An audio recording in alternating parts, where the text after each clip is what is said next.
What's going on, you guys? Welcome back to the channel.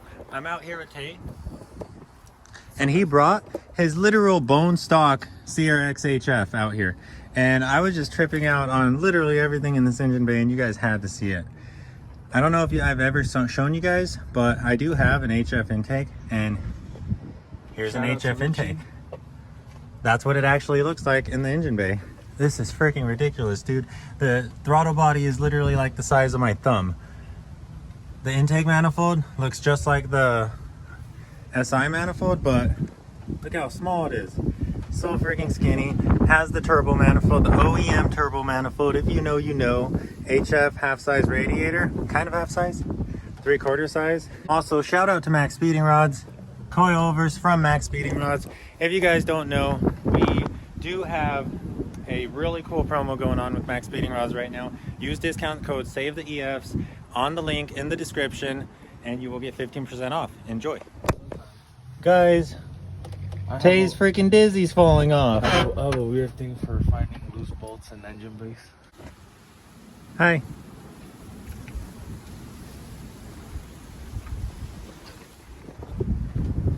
Okay guys, so already ahead of time, forgive me for the wind. It is pretty bad today, but it's actually a very nice day, and we're out here working on the red CRX. So we are not far from starting it up. However, I have not actually posted a video on the red CRX in about 3 weeks time for me. Remember guys, the videos that you guys watch are oftentimes very behind schedule. Oftentimes the videos you guys watch are events that went on at least a week to 2 weeks prior, sometimes longer. That's all just my own editing game right there. It's hard when you're working as many hours as we work and you're trying to fucking build a race car. But we get done what we get done, right? I've actually scrapped the last 3 videos on this car, unfortunately, because pretty much it's been a mess. It has been a nightmare. And I kind of told you guys that when we were out in Washington, that I have a lot of explaining to do, and that's basically where we're gonna start with this video. Oh, and Tay did come by. He did stop by. He checked out the red CRX in person. He hasn't actually seen the car, or I think Leo showed him the car in person before, but I wasn't here for that. Anyways, he did bring something that is going to be very vital to what we're gonna do in this video. And big shout out to you, bro. You already know what that is. We're gonna get into that in a second. But for now, I wanna walk you guys through what we've been doing off camera since I deleted all the videos. Pretty much, I made an entire tucked harness for this car to run the dual cam ZC. There are still a couple little wires that need to be finished up. This is for the crank sensor. This wire is for the water temp sensor that goes on the head, but other than that, everything is wired up.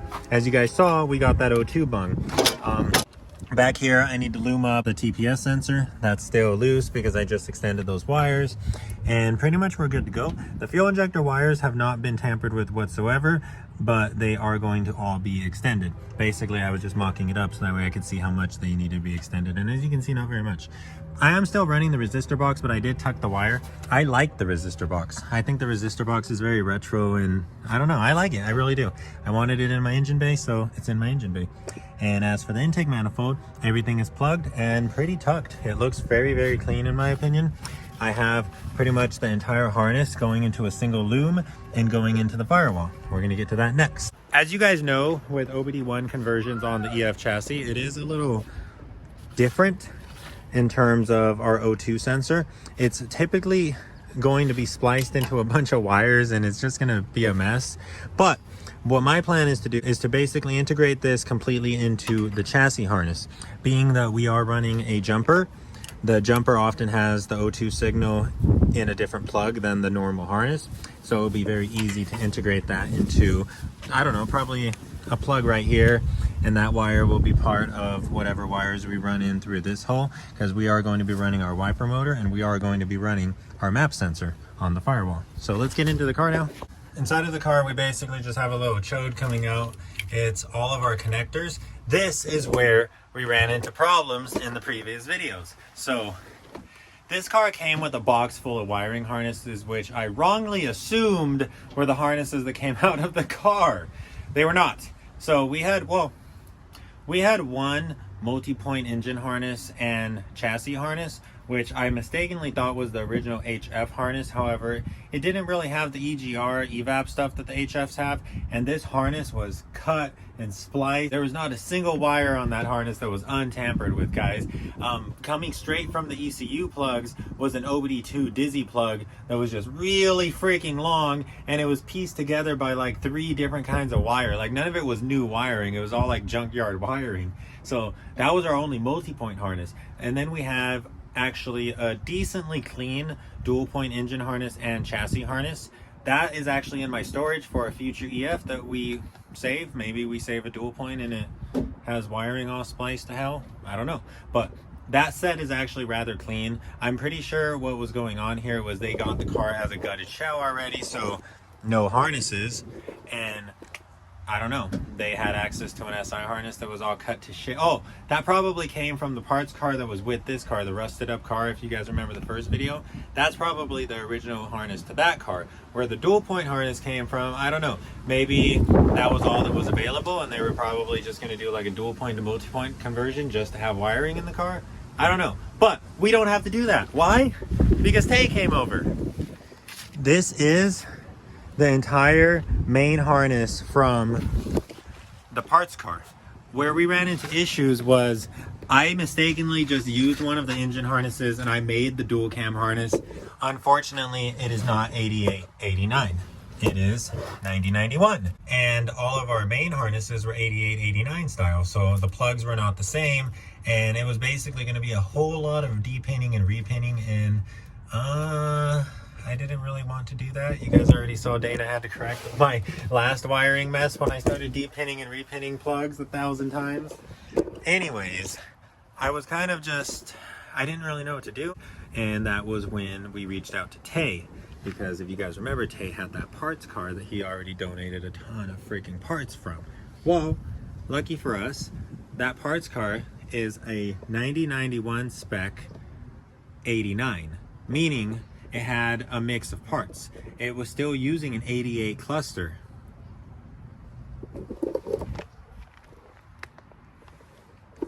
If you guys get what I'm saying, basically, we're going to be able to run this harness in our car because we have a 9091 style harness. We're going to use all of the modern 9091 style plugs, but we're going to have an 88 style cluster. So it's still going to look very period correct. And either way, our swap is an 89 spec, so technically we are still period correct. Are you guys ready to see this car start? Because I'm freaking ready to see this car start. Let's get this harness installed. This part is going to go under the steering column. Just use that for reference.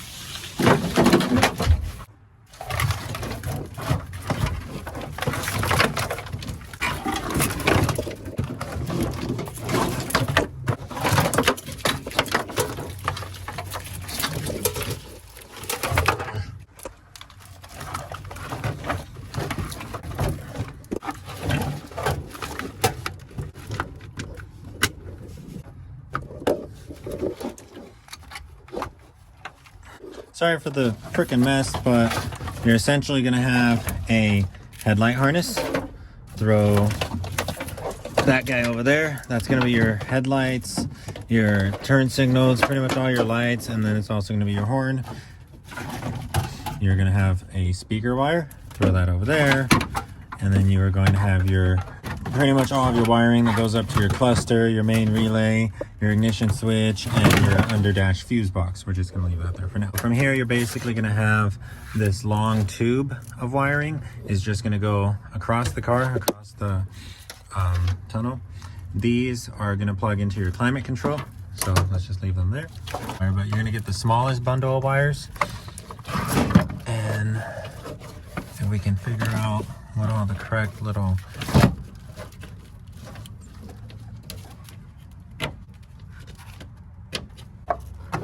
these are, again, your speaker wire, and you got some little sensors and stuff. I'm not sure what these are, but we will figure out what those are as we go on. And then following that, you're gonna have your main fuse box and ECU connectors. These guys are gonna chill right here because this is where we're gonna have to start to rewire stuff. And then you're gonna have your passenger side headlight harness. And again, this is gonna go through the fender and be tucked. So here we go. We got the harness all mocked up, and now we got to begin surgery. Let's leave that alone. We'll mock that up in a second. For now, we're going to focus on this side. There is still a lot of plugs that I'm not entirely sure what they go to. Like, I don't know what this little plug is, and I don't really know what these guys are. But we will figure that out. I'm sure a lot of this has to do with the blower motor and the heater and everything. So for now, what I want to do is I want to basically delume all of this. This is a straw. These harnesses often have a lot of these little straw thingies. Basically, they're just to stiffen it up and to pretty much, you know, create rigidity. We're going to be stripping all of this stuff because we need this harness to basically be flexible because we're going to be tucking it. And for the most part, I'm going to try not to cut any wires that I don't need to, being that this is a virgin harness. I would like to keep it that way. But we are probably going to be extending and destending a couple wires. Is destending a word? What's the opposite of extending? If you know the opposite word of extending, please put that in the comments.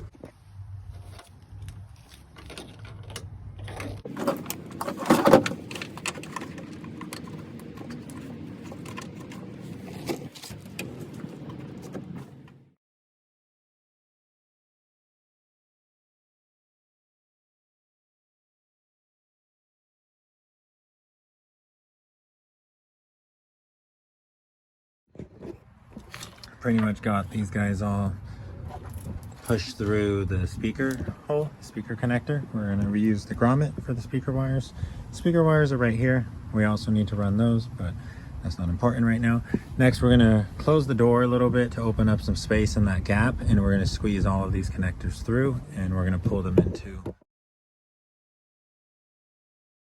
All right, you guys, and after you get everything pulled through the fender, you're going to have a couple things. This is a ground off plug. Essentially, all of these crazy grounds are pinned into the top, and then the pins all go into this bracket, and this needs to basically just be bolted anywhere attached to bare metal. This is your fan switch relay. Then you are going to have your high beam and your low beams, which need to be extended a lot. They're really short. And then later down the harness, you're going to have your horn, power, and ground. You're going to have your bumper turn signal, and then the two little guys are going to be your corner lights. So let's extend all of these wires. It is very easy. Like Dana said in his wire tuck video, if you are no wiring guru, even you can do this. Just do one wire at a time, extend it as far as you need it, make your measurements, make your cuts, and pretty much just take it slowly. Do not cut more than one wire at a time. Do not mix things up. Just take it slowly, guys, all right? Let's get this wrapped up. For some reason, only one of my horns works. Check this out.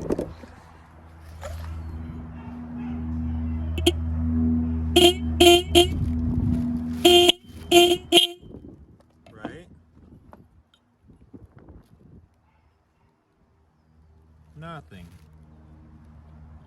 And I was doing this with both hands. I was making sure that one was getting a connection. I even looked in here, and the wires are soldered to the terminals. They're making contact. Only this guy works, so I guess we'll only install this guy for now.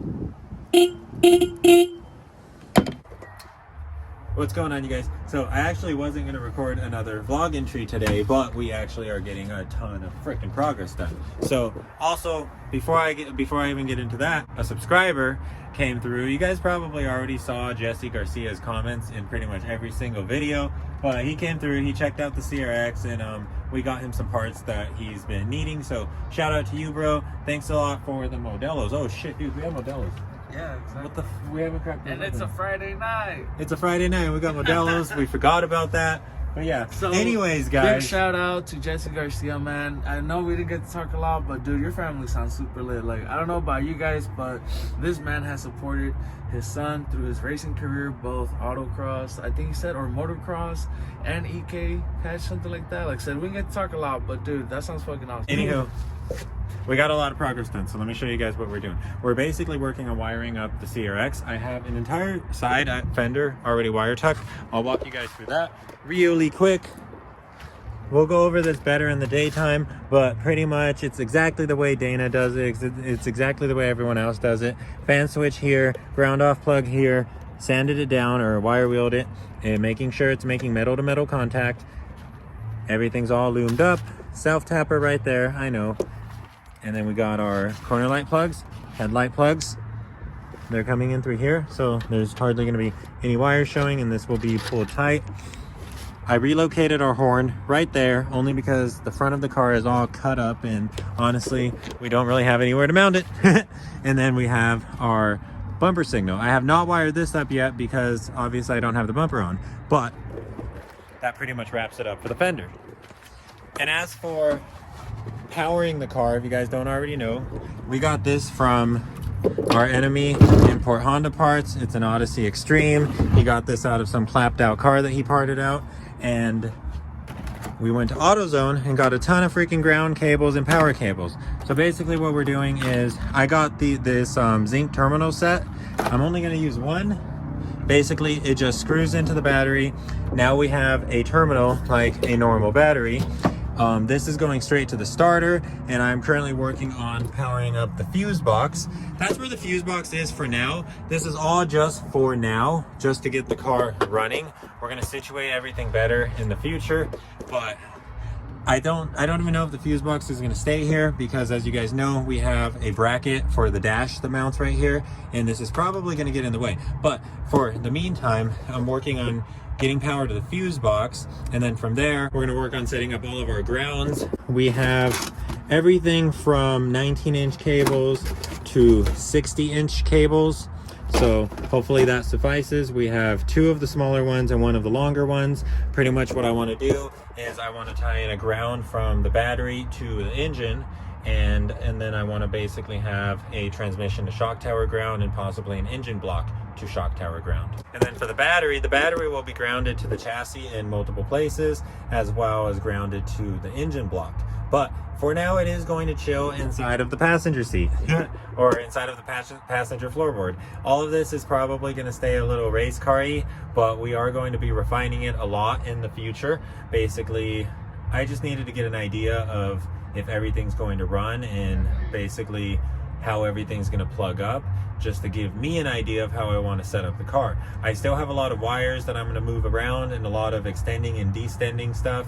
You guys do know we are running a heater core with a blower and the full assembly. No AC though. I do have the AC delete duct, so we need to tuck everything in basically their factory locations if we want to be able to run all of that stuff, right?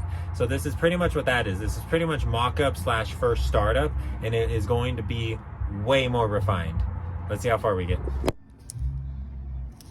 There we go.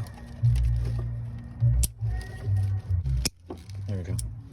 Unfortunately, I broke the fuse box. Oops.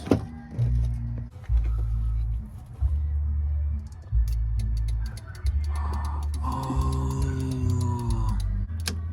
There we go. Oh, is your light already on? Yeah, headlights are on. Oh, guys. She's coming back to life. We're almost there. We're coming back to life right now. Oh, hello. We only got one side wired up, remember, guys? But, oh, we got power. We got power. We got power. We got power. You don't know how long it's been. You don't know how long it's freaking been. Oh, goodness. Wait, was it beeping like the door was open? Yeah, I wanted to. Probably because it's not all grounded properly and the hazard switch isn't plugged in. Yeah. Yeah, not all the switches and the relays are plugged in. We got some power, though. We got some power. We got some power. We got some power. All right, let's continue this tomorrow. We're going to go all the way. All right, guys, so I'm freaking exhausted, and I think Leo is too. We're both kind of falling asleep working on this thing, but we got power. We got power, and we have our first hint of life back into this car, guys. That's it. We really are saving EFs out here. We're so close to startup. If you're excited, because I am so freaking excited, please hit that like button right now. Thumbs up this video and subscribe, because the next video is coming very soon. I will see you guys tomorrow. We're gonna get her started. Let's go. Dimples told me to stop hitting the camera.